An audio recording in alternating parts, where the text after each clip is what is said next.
بسم الله الرحمن الرحيم.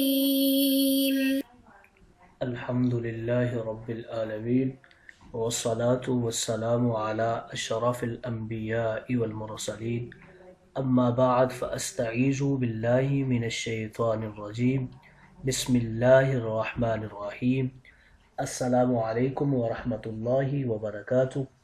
عزیز طلبہ کرام، امید کرتا ہوں آپ خیر سے ہوں گے۔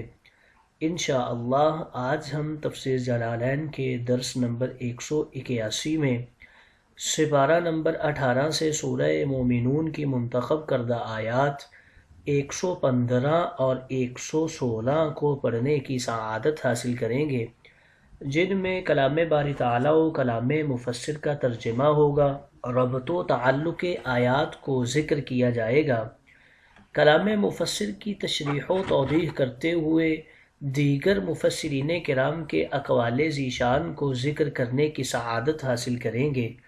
تو آئیے طلبہ کرام بلا تاخیر بڑھتے ہیں اپنے آج کے درس کی طرف۔ بسم اللہ الرحمن الرحیم۔ رب تعالیٰ نے ارشاد فرمایا، افحسبتم انما خلقناکم عبثا وانکم الینا لا ترجعون۔ آئیے طلبہ کرام سب سے پہلے ان آیات مقدسہ کا ماقبل آیات کے ساتھ ربط اور تعلق جان لیتے ہیں۔ علماء و مفسرین کرام فرماتے ہیں کہ پچھلی آیات میں کفار کی دنیاوی روش اور سرکشی خرمستی کا ذکر ہوا۔ اب ان آیات میں حیات دنیاوی کا مقصد سمجھایا جا رہا ہے اور کفار کے فاسد گمان اور باطل ایمان کی تردید فرمائی جا رہی ہے۔ دوسرا تعلق ان آیات مقدسہ کا ماقبل آیات کے ساتھ کچھ یوں ذکر اور بیان فرماتے ہیں کہ پچھلی آیات میں کفار کو نصیحتیں کی گئیں، جو کچھ وہ جہنم میں کہیں گے، بار بار دنیا کی طرف پلٹنے کی باتیں کریں گے، پھر رب تعالیٰ انہیں جھڑک دے گا، اس چیز کا ذکر کیا گیا۔ اب بتایا جا رہا ہے کہ رب تعالیٰ کی ذات بڑی بلند و بالا ہے، وہی مالک حق ہے، وہی عرش کریم کا مالک ہے، اسی لیے اسی کے قبضہ قدرت میں ہر چیز ہے۔ آئیے طلبہ کرام ربط و تعلق آیات کے بعد بڑھتے ہیں آج کے درس کے ترجمہ کی طرف۔ بسم اللہ الرحمن الرحیم۔ رب تعالیٰ نے ارشاد فرمایا، افحسبتم انما خلقناکم عبثا۔ کیا تم یہ گمان کیے ہوئے تھے کہ ہم نے تم کو بیکار بغیر کسی حکمت کے پیدا کر دیا ہے؟ وَأَنَّكُمْ إِلَيْنَا لَا تُرْجَعُونَ، اور یہ کہ تم ہمارے پاس لوٹ کر نہیں آؤ گے۔ ترجعون کے حوالے سے بتا رہے ہیں کہ معروف و مجہول دونوں طرح اسے پڑھا جا سکتا ہے۔ لا بل نہیں، بلکہ ہم نے تم کو اس لیے پیدا کیا کہ تم کو امر اور نہی کا مکلف بنائیں اور تم ہماری طرف لوٹائے جاؤ، اور ہم اس تکلیف پر تم کو جزا دیں، اور ہم نے تو جن و انس کو صرف اپنی عبادت کے لیے ہی پیدا فرمایا ہے۔ فَتَعَالَى اللَّهُ عَنِ الْعَبْسِ وَغَيْرِهِ مِمَّا لَا يَلِيقُ بِهِ، بس اللہ رب العزت کی ذات عبث وغیرہ سے جو اس کی شان کے لائق نہیں ہے برتر و بالا ہے، جو کہ بادشاہ حقیقی ہے، اس کے سوا کوئی معبود نہیں ہے، اس کے سوا کوئی بھی لائق عبادت نہیں ہے۔ ہوا رب العرش الکریم، اور وہی عرش عظیم کا مالک ہے، یعنی کرسی کا جو کہ بہترین تخت ہے۔ آئیے طلبہ کرام ترجمہ کے بعد بڑھتے ہیں آج کے درس کی تشریح و توضیح کی طرف۔ یہاں سے کفار کے باطل گمان کی رب تعالیٰ تردید فرما رہا ہے افحسبتم انما خلقناکم عبثا لا لحکمت وانکم الینا لا ترجعون، اے کفار کیا تم عیاشیوں، بدمستیوں اور اپنے دل و دماغوں میں، عقیدوں میں یہ گمان باطل تم نے بٹھا لیا کہ ہم نے تم کو بیکار کھلونے پیدا کیا ہے، یا محض چلنے پھرنے کھیلنے کے لیے اور کھیلوں میں عمر عقل دولت برباد کرنے کے لیے بنایا ہے؟ اور کیا تمہارا یہ خیال ہے کہ مرنے کے بعد تمہیں ہماری طرف نہیں لوٹایا جائے گا؟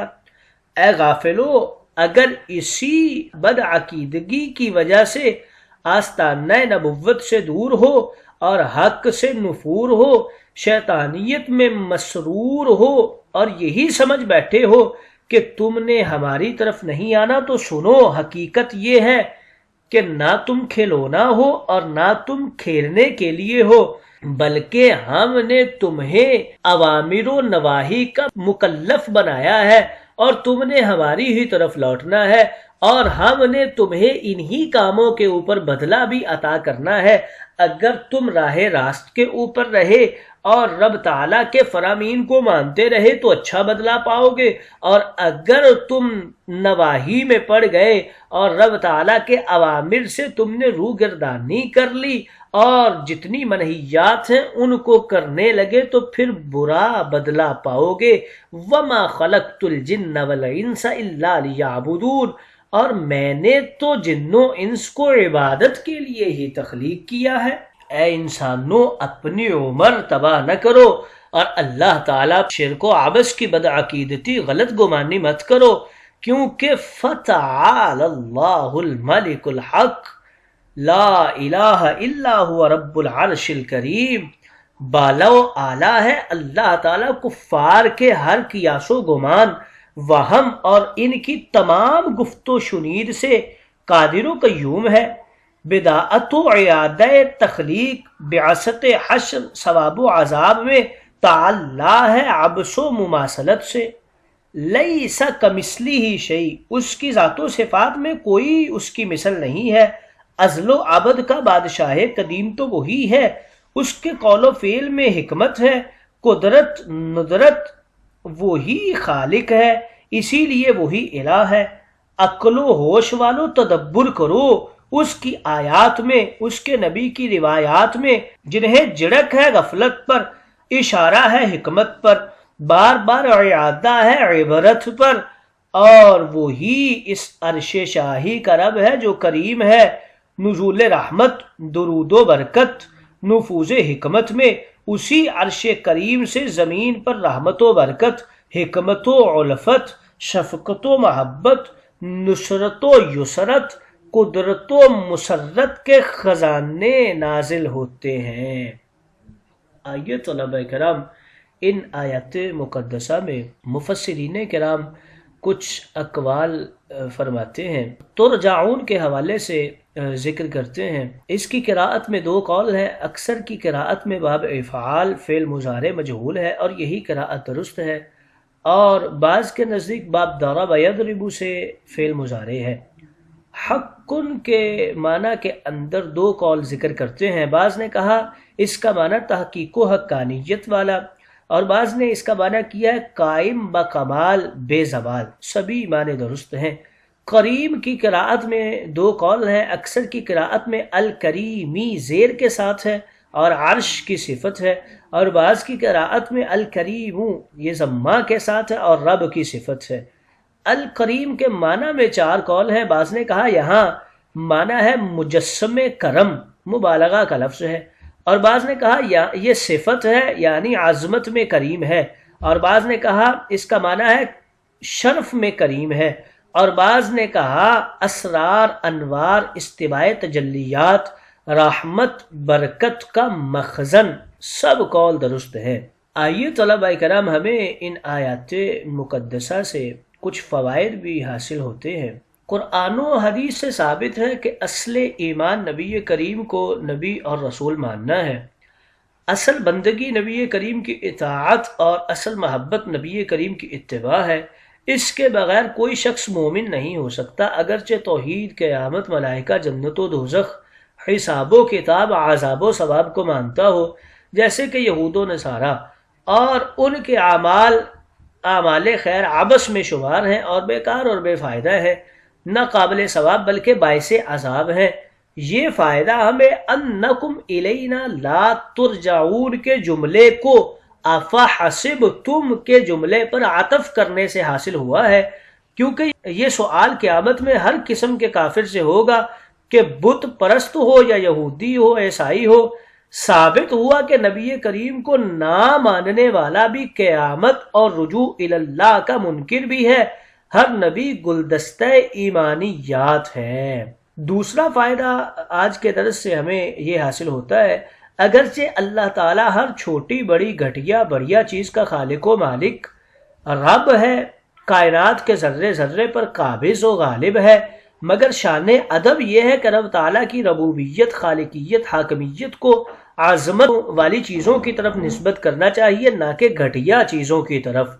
یہ فائدہ ہمیں رب العرش الکریم کے فرمانے ذی شان سے حاصل ہوا ہے۔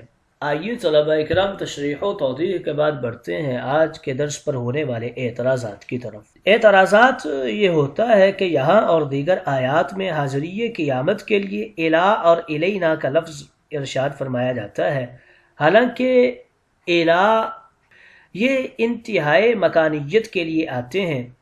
مثلا الا زید کا معنی ہے الا مکان زید، تو اللہ تعالیٰ کی طرف لوٹ جانے کے لیے الینا الیہ الی اللہ کہنے کا معنی ہوا الی مکان اللہ، یعنی اللہ کی جگہ مکان تک، حالانکہ اللہ تعالیٰ مکان سے پاک ہے۔ اسلامی عقائد میں اللہ تعالیٰ کے لیے مکان ماننا کفر ہے، اس لیے چاہیے یہ تھا کہ الا کی بجائے عندہ فرمایا جاتا، کیونکہ عندہ قرب کے لیے ہوتا ہے نہ کہ مکان کے لیے۔ اس کا جواب کچھ یوں دیتے ہیں کہ ہر زبان میں کسی کی طرف جانے کا معنی اس کے قریب ہونا ہوتا ہے، اور قرب کی 3 قسمیں ہیں۔ قرب مکانی، اس کے لیے عرب میں ذہابہ کا لفظ استعمال ہوتا ہے، اور قرب کیفیت و حالت، یعنی ایک حالت سے دوسری حالت میں بدل جانا، مثلا فاسق کا متقی بن جانا، اس کے لیے عربی میں رجوع کا لفظ استعمال ہوتا ہے۔ اور قرب حضوری یعنی ہر چیز سے بے خبر اور بے غرض ہو کر ایک طرف اور ایک کی طرف متوجہ ہو جانا، اس کے لیے عربی میں لفظ حاضر استعمال ہوتا ہے۔ معترض نے اس فرق کو پہچانا ہی نہیں۔ قرآن کریم میں ہر جگہ قرب الہی کے لیے لفظ رجوع بولا گیا ہے، جس سے ثابت ہوا کہ قرب مکانی مراد نہیں بلکہ قرب کیفیت مراد ہے۔